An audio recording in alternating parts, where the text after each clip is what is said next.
Raiders eyeing offensive tackle. Armand Membou with 6th pick. There's an intriguing buzz coming out of Las Vegas. According to a credible NFL insider, the Raiders are seriously considering drafting offensive tackle Armand Membou with the 6th overall pick in the upcoming NFL draft. This report, shared by veteran analyst Tony Pauline, suggests that Membou is firmly on the Raiders' radar. With a new regime in place and a clear need to bolster the offensive line, this move could make a lot of sense. Now, looking at this year's offensive tackle class, it's not exactly loaded with guaranteed day-one starters. Unlike last year, when prospects like Joe Alt and Olu Fashanu were obvious plug-and-play types, this year's group feels a bit thinner at the top. Armand Membou might be the exception. Membou stands out as one of the few tackles in this class with legitimate starter potential from day one.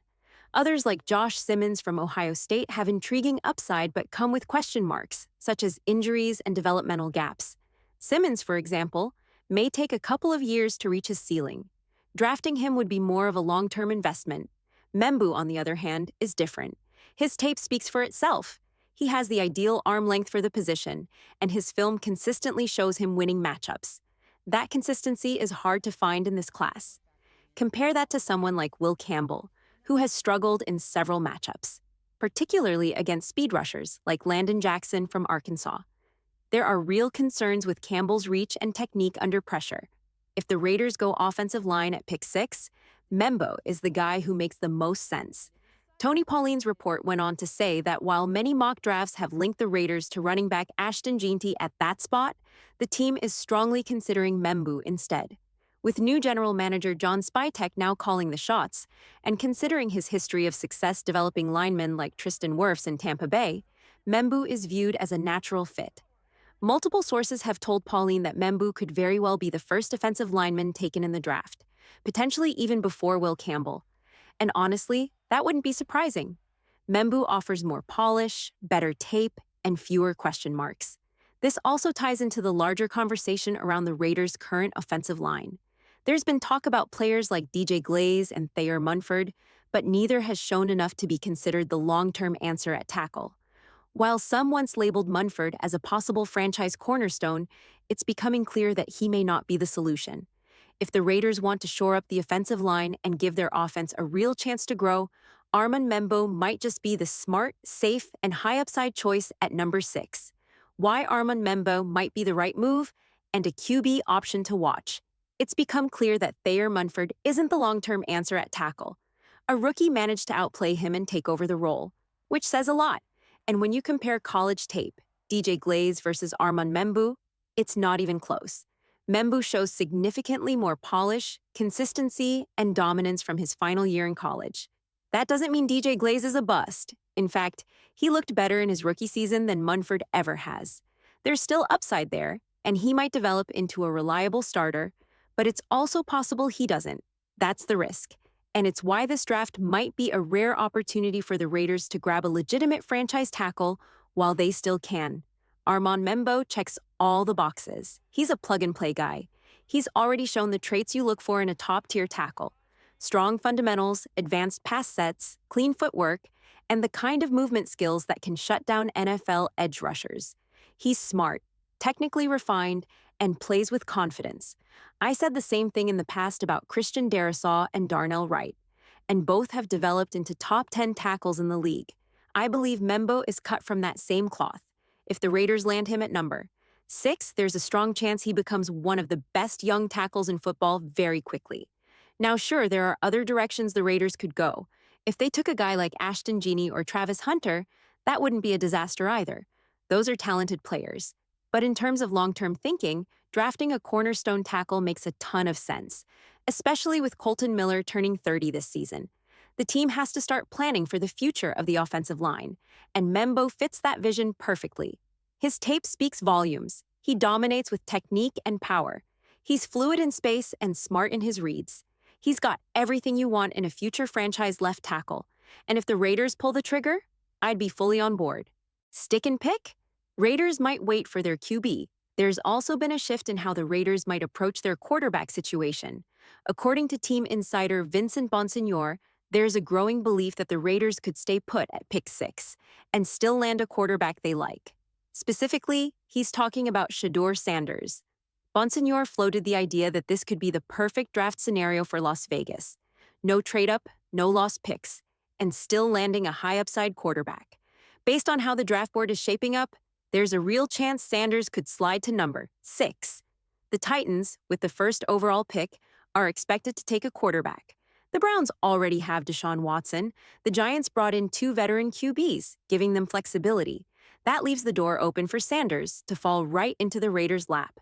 Now, if you've been following closely, you know Sanders' stock has taken a hit over the last few months. Back in November and December, the hype was high, but by January, critics started questioning whether he was truly one of the top QBs in this class. At this point, most draft analysts have bumped him down the board, with CamWard now widely seen as QB1. Still, that doesn't mean Sanders isn't worth the pick. He's a talented passer with strong mechanics and a good football IQ. If the Raiders believe in his potential, they may not have to move a muscle to get their guy. That's the kind of draft day win that could set a franchise up for years. The case for standing pat and letting the draft come to the Raiders, there's growing buzz around the idea that the Raiders might not need to move up in the draft to land a quarterback. And that's an opportunity worth thinking about. Some NFL insiders, including Vincent Bonsignore, are suggesting that ShedeurSanders could realistically fall to the Raiders at pick number 6. And while it might seem unlikely at first, history tells us it's not impossible. Think back to when Patrick Mahomes entered the draft. He wasn't a number 1 overall lock. The Chiefs made a strategic trade up to number 10, not a massive leap. And they didn't give up a mountain of picks to do it. Same with Lamar Jackson. The Ravens waited patiently, then made a smart move back into the first round to grab him. No panic, no mortgaging the future. Just calculated moves that paid off. On the flip side, we've seen teams go all in for a quarterback and miss. The Panthers gave up a haul to get Bryce Young. Time will tell if that move pays off, but the early returns are mixed. The 49ers moved up for Trey Lance, and that experiment didn't pan out. These bold trades can backfire if the player doesn't live up to expectations. Now the Raiders might find themselves in a rare situation. A top QB prospect falling right into their lap. No trades, no lost picks. If it's not Sanders, it could be JacksonDart or even Jalen Milroe. But the idea is the same. Stay patient, evaluate carefully, and use pick number 6 wisely. That's a smart approach, especially if only one quarterback comes off the board before their pick, which seems very possible based on how things are shaping up. Let's talk strategy. The Raiders already have a veteran in Geno Smith. He's locked in for this season, and his contract structure makes things manageable for next year. A potential $18 million cap hit if kept, or only $8 million in dead money if released. That gives the team flexibility. So what if the Raiders draft Sanders at number 6? Let Geno start in year 1, then open up a competition in year 2? If Sanders earns it, great. He's the guy. If not, you still have Geno as a solid bridge. And by year 3, you hand the keys to Sanders, now developed and ready to go. That's 2 full seasons of growth in Chip Kelly's system, a major advantage for any young quarterback. This isn't just a wild theory. It's a measured plan that avoids giving up future draft capital, gives the rookie time to develop, and still keeps the team competitive now. And there's one more important layer: coaching. When it comes to quarterback success, coaching matters, maybe more than anything else. We've seen elite offensive minds get production from average QBs. Kyle Shanahan took Jimmy Garoppolo and Brock Purdy to the Super Bowl. Andy Reid has molded multiple quarterbacks into stars. Sean McVay helped Jared Goff reach the big game. And now Ben Johnson is getting the best out of Goff again in Detroit. The right system, the right play caller. That's what can elevate a quarterback. So if Chip Kelly's vision for the offense is strong, the quarterback that fits into it doesn't need to be a generational talent on day 1. He just needs to be the right guy for the system. That's why waiting at number 6 might be the smartest move the Raiders can make. Draft strategy, Topgolf visits, and a sleeper prospect on the rise. The Raiders are entering this draft with options, and not just at quarterback. While the debate continues over whether ShedeurSanders is worth the number 6 overall pick, there's a case to be made either way. If the front office and Chip Kelly believe Sanders has the tools to succeed in this system, then taking him at 6 makes sense. But if there's any hesitation, if there's concern about development or readiness, then the team may be better served going in a different direction, and there are plenty of directions to go. Offensive tackle Armand Membou continues to rise on draft boards, and many evaluators believe he's not only the best tackle in this class, but the first one likely to come off the board. He has the movement, technique, and tape that translate to a future All-Pro, a true franchise cornerstone. If quarterbacks go early, and a team like New England targets an offensive lineman, Membou could be the pick. But if he's still there at 6, the Raiders will have a difficult decision. Other blue-chip names remain in the mix as well. Cornerback Will Johnson, linebacker Abdul Carter, and even two-way playmaker Travis Hunter. Hunter slipping to 6 would be a surprise, but in a draft full of defensive talent and a possible run on quarterbacks, it's not impossible. But beyond the top prospects, the Raiders are also doing their homework on Day 2 and Day 3 targets, and doing it their own way. This week, running back Ashton Jeanty appeared on the Pat McAfee Show and revealed something interesting. The Raiders took him, along with a group of top prospects, to Topgolf during a recent visit. That list included Michigan defensive tackle Mason Graham, LSU offensive tackle Will Campbell, quarterbacks JacksonDart and Will Howard, Michigan linebacker Josiah Stewart, and others. It's an unconventional approach, but not without precedent.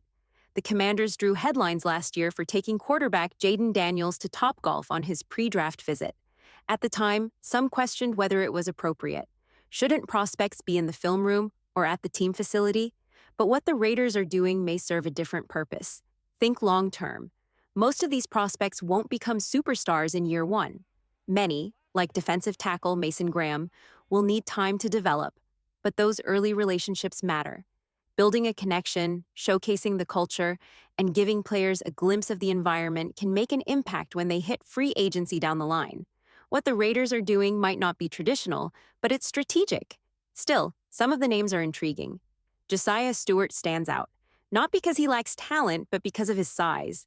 Listed around 6 feet tall, Stewart is a smaller edge rusher who wins with quickness and leverage. He's not a prototypical stack linebacker, but he has real pass rushing ability. The Raiders bringing him in for a top 30 visit is a strong indicator that they see a role for him, even if it's a specialized one. And speaking of under-the-radar prospects, there was a notable update on William & Mary offensive lineman Charles Grant. NFL insider Ian Rappaport reported that Grant has just completed his 17th pre-draft visit, this time with the Atlanta Falcons. That level of interest signals that Grant is climbing boards fast. He's no longer just a sleeper, he's a name to know on Day 3. As the draft nears, the Raiders are casting a wide net. From potential franchise quarterbacks to developmental pass rushers and future contributors on the offensive line. Whether it's a Topgolf outing or a film room breakdown, the team is doing its due diligence. And when the Raiders finally go on the clock, every one of these meetings, formal or not, could matter. Charles Grant. Rising, what a Falcons visit reveals about Raiders draft intentions. As we continue to track late draft risers, one name continues to gain momentum. Offensive lineman Charles Grant from William & Mary. Now, to be clear, the Raiders' interest in Grant isn't new. That's been known for weeks. What's notable is this. NFL insider Ian Rappaport recently reported that the Falcons also brought Grant in for a visit. On the surface, that may not raise eyebrows, but look closer, and it tells us something more important about how the league views Grant as a prospect. Across the NFL, team evaluations tend to converge. While fans might debate whether a quarterback like Will Levis was worth a top 5 pick, the fact that teams passed on him early told a broader story. The league, collectively, didn't value him at that level, and that principle applies to every position.